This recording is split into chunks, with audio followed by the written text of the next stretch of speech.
আজকের video Chinese breakfast নিয়ে। কলকাতার টেরিকি বাজার অঞ্চলে সকালবেলা ওই 6টা সাড়ে 6টা থেকে এই চাইনিজ ব্রেকফাস্ট আপনারা খেতে যেতে পারেন। শীত চলে যাচ্ছে, শীত চলে যাওয়ার আগেই এই সুন্দর লোভনীয় ব্রেকফাস্টের স্বাদ অবশ্যই গ্রহণ করুন। সকালবেলায় বসে এরা ওই 9টা সাড়ে 9টা অবধি থাকে, রবিবার একটু বেশি থাকে, উইকেন্ডেই লোকের ভিড় বেশি হয়। মোমো, ওয়ান্টন, ফ্রাইড মোমো, বিভিন্ন রকম চাইনিজ খাবার এখানে পাবেন, যেগুলো স্বাদ আপনাকে মোহিত করে দেবে।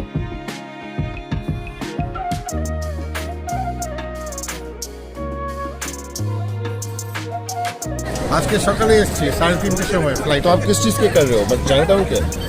यही मोमो में? चाइनीज ब्रेकफास्ट के लिए। Chinese breakfast. हाँ। আমরা এসছি সিনসিনাটি থেকে। আচ্ছা, এয়ারপোর্ট থেকে নামলাম 3টের সময়, সকাল এখানে এসছে ব্রেকফাস্ট খেতে। প্রথম মানে শহরে ঢুকেই প্রথম। হ্যাঁ, প্রথম এটা ফার্স্ট স্টপ। আচ্ছা, আপনি এর আগে তো এরা এসছে দিল্লি থেকে। আচ্ছা আপনি তো এর আগে এসেছেন এখানে? হ্যাঁ, এখানে আগে কেমন ছিল বলুন? আগে পুরো রাস্তাটা খাবার জিনিস ছিল, এখন একটু কমে গেছে। আগে এটা পুরো চাইনিজ টাউন ছিল, হ্যাঁ, এখন অনেক চাইনিজ চলে গেছে, কিন্তু এখনো ট্রেডিশন চলে আসে।